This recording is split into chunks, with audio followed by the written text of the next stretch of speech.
오늘 말씀은 출애굽기 17장 1절부터 7절까지의 말씀입니다. 이스라엘 자손의 온 회중이 여호와의 명령대로 쉰 광야에서 떠나 그 노종대로 행하여 르비딤에 장막을 쳤으나 백성이 마실 물이 없는지라. 백성이 모세와 다투어 이르되 우리에게 물을 주어 마시게 하라. 모세가 그들에게 이르되 너희가 어찌하여 나와 다투느냐? 너희가 어찌하여 여호와를 시험하느냐? 르비딤에 장막을 쳤을 때 물이 없었습니다. 물이 없게 되니까 이스라엘 백성들이 생명의 위협을 이제 받게 됩니다. 그래서 모세와 다투게 됩니다. 모세는 하나님이 모든 것을 채우시고 인도하신다는 믿음이 있었습니다. 이스라엘 백성들은 당장 물이 떨어지니까 믿음을 사용하지 못했습니다. 믿음이 있는 자와 믿음이 없는 자는 생각하는 것, 바라는 것, 추구하는 것이 다를 수밖에 없습니다. 부부 간에도, 부모 자식 간에, 성도 간에도 믿음이 있고 없고에 따라서 갈등이 계속 일어날 수밖에 없습니다. 그래서 가정에서나 교회에서나 정말 동일한 믿음을 가질 수 있도록 믿음이 연약한 분들을 잘 도와주고 기도해주고 인도해 줘야 될 것입니다. 수많은 이스라엘 백성들 당장 마실 물이 없게 되니까 모세와 갈등이 일어나고 성경에는 다툼이 일어났다고 했습니다. 심하게 감정적으로 부딪힌 거죠.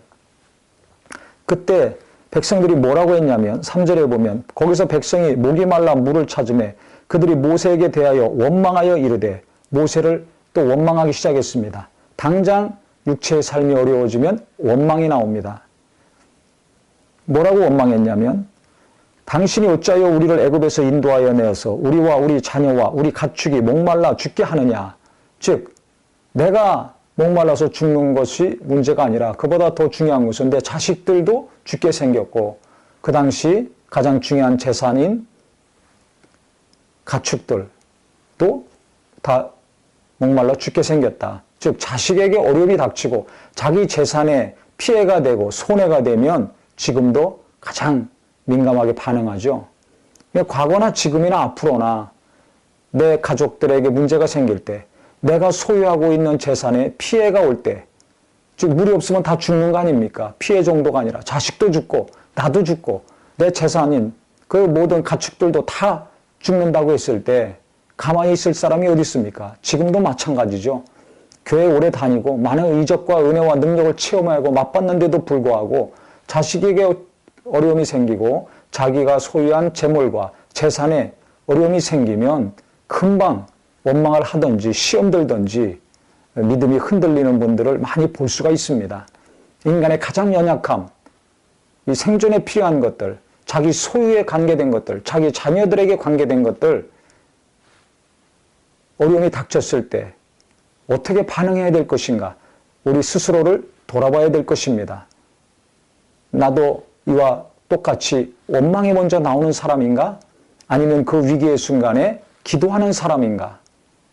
자기 자신을 돌아보고 하나님을 의지하고 하나님께 무릎 꿇고 기도하므로 하나님이 이 위경에서 사는 길을 열어주실 수 있는 은혜의 사람, 믿음의 성도가 되기를 바랍니다. 모세는 믿음이 있었습니다. 백성들이 이와 같이 자기 자신을 원망하며 자기 자식들 다 죽고 자기 재산들 다 죽게 생겼다. 이렇게 했을 때 모세가 어떻게 합니까? 설득시킬 수도 없고 자기가 어디서 물을 만들어서 갖다 줄 수도 없고 그래서 그는 하나님께 대한 믿음이 있었기 때문에 오직 기도했습니다. 부르짖어 기도할 수밖에 없겠죠. 그가 하나님께 부르짖어 기도했더니 하나님께서 시내산 반석을 지팡이로 쳐라. 그럼 물이 나올 것이다.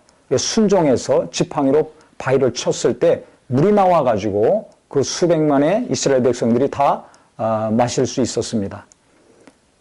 그때 이스라엘 백성들이 뭐라고 했냐면 여호와를 시험하여 이르기를 여호와께서 우리 중에 계신가 안 계신가 하였음이로더라. 진짜 하나님이 우리와 함께 하신가? 하나님이 안 계신가? 하나님이 빠지니까 원망이 나오고 불평이 나오고 모세를 대적해서 죽이려고 했습니다. 돌을 던져서 모세에게 정말 항의하는 표시를 했습니다.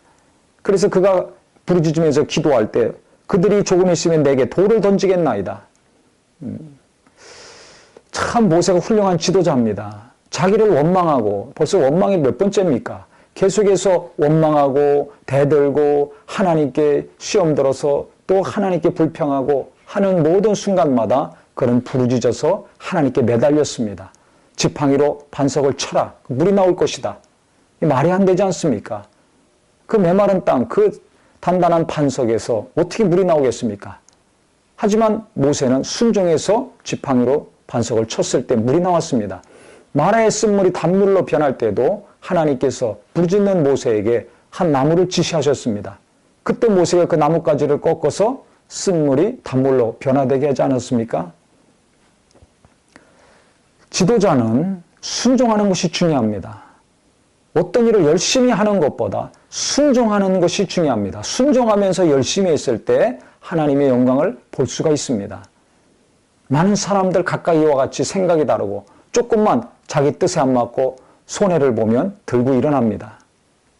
그때 어떻게 할 것인가? 하나님이 세운 지도자라면 그들과 싸우지 않고 그들 설득시키려고 하지 아니하고 하나님께 먼저 기도합니다. 하나님이 손대셔야, 하나님이 은혜를 베푸시고 하나님이 닫힌 문을 열게 해주셔야 해결이 되는 거 아닙니까? 쓴물이 어떻게 단물로 변합니까? 나뭇가지 꺾어서 놓았더니 단물로 바뀌었습니다. 반석을 지팡이로 쳐라 했을 때 반석에서 물이 나왔습니다. 지도자는 믿음과 함께 순종하는 사람이어야 된다는 것을 모세를 통해서 우리가 알 수가 있습니다. 부모가 믿음이 있고 하나님 뜻대로 말이 안 되는 상황이지만 나도 답답하고 위험한 상황이지만 그 위기의 순간에 하나님께 기도하고 하나님이 기도 가운데 인도하시는 그 인도하심에 순종할 때 가정의 문제, 자녀의 문제, 또 사업의 문제, 재산의 문제들이 하나씩 해결될 것입니다.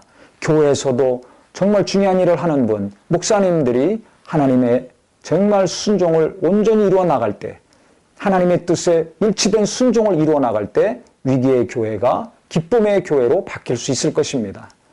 그래서 우리 모두는 정말 내가 중요한 일을 하는 분이라면 내게 필요한 것은 하나님께 대한 믿음과 순종이구나. 누가 어떤 말을 한다 할지라도 어떤 위기에 처한다 할지라도 하나님이 지시하시고 명령하신 뜻에 순종한다면 반석에서 물이 나오는 것처럼 놀라운 이적이 나타나고 수많은 사람들을 생명으로 인도할 수 있다는 걸 아셔서 우리 모두가 예수님도 이 땅에 육체를 입고 오셔서 죽기까지 순종하셨을 때 부활하시고 그 보좌 우편에 앉으셔서 영광을 받으신 것처럼 일평생 우리의 삶도 순종하는 삶, 사람에게 순종하는 것이 아니라 내 욕심에 내 정욕에 순종하는 삶이 아니라 오직 거룩하신 하나님의 뜻에 그분의 정말 거룩한 말씀에 순종하여서 하나님이 크게 일하시는 귀한 삶이 되기를 예수 이름으로 축원합니다.